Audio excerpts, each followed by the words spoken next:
I've been joined by an associate professor of economics at the economics department of the University of Ghana, Professor Ebo Turkson. I'm grateful for your time, Prof. First, one thing is for sure, we look forward to seeing this in this budget is how government will be reducing the public debt and generating more revenue internally. But what we are uncertain about is how government is going to do this. What ideally should be the path in terms of strengthening the economy? Thank you, Aisha. Good morning to your viewers and listeners. I think that it's important for us now to do what we call fiscal consolidation. In other words, to reduce the extent to which we overrun our budget in terms of the deficit, because it's the deficit that will lead us on to go and borrow to fund that deficit. And we've mentioned this over the years that there's so much revenue you can collect up to a point. But if you want to cut down on the extent to which you borrow, then you need to take a look at your expenditure. And so as we speak, we will be expecting to find out the ways in which government is going to detail out how it's going to rationalize its expenditure, whilst at the same time ensuring that it is investing in the growth centers of the economy. Because once the economy grows, our debt to GDP ratio declines, we raise more revenue, we can be able to pay for our debts when we borrow.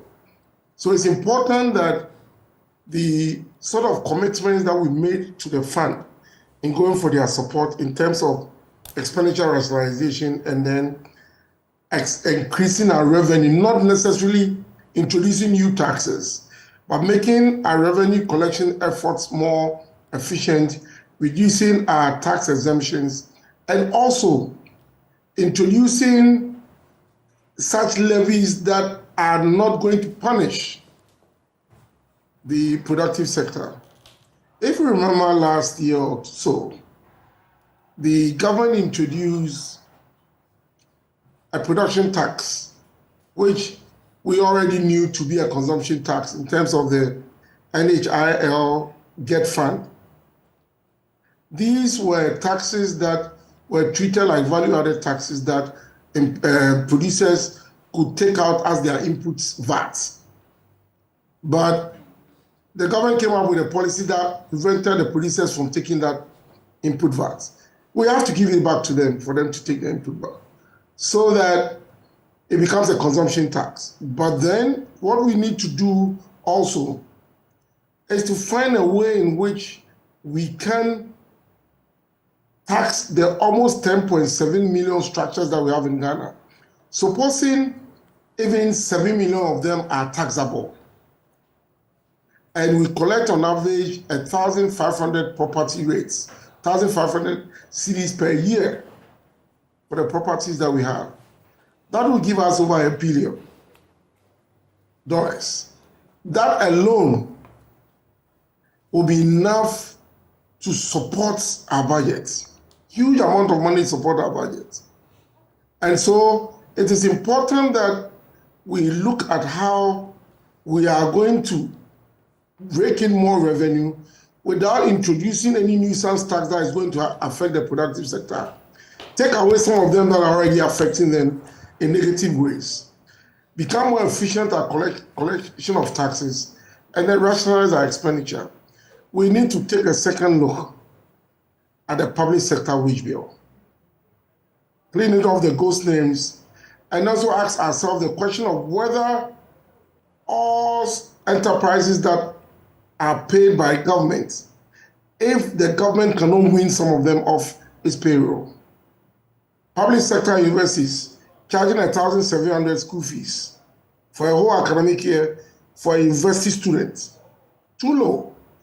Can we increase it? We know there are political economic issues, but can we increase it a bit so that the universities can collect enough to fund the cost of training the young men and women at the tertiary level, so that the government subventions can reduce a bit to free some fiscal space for the government to use that to provide the infrastructure that the productive sector needs.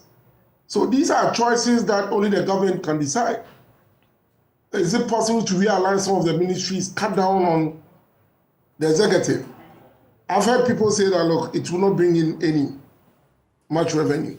But it sends a signaling effect that the government is doing something about its own executive size and then cut it down on that aspect of the expenditure. Then also, we need to ensure that whatever goods and services that government procures, we get value for money. Our national procurement laws were meant to ensure that Ghana was going to benefit from value for money purchases by the public sector. As we speak, I don't think that is the case.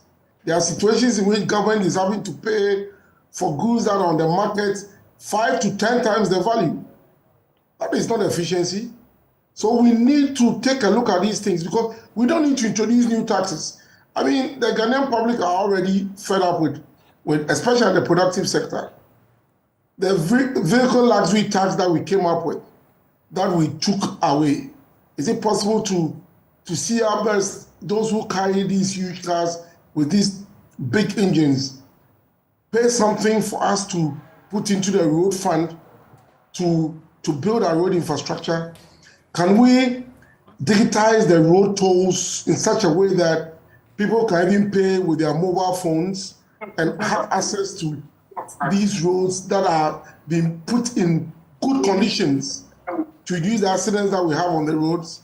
Because don't forget that one of the reasons why we've not been able to bring down food inflation, irrespective of however successful agriculture is the transportation cost. Are we going to be able to build the road infrastructure from the farm gate to the markets to reduce the cost of transportation of these goods to the markets?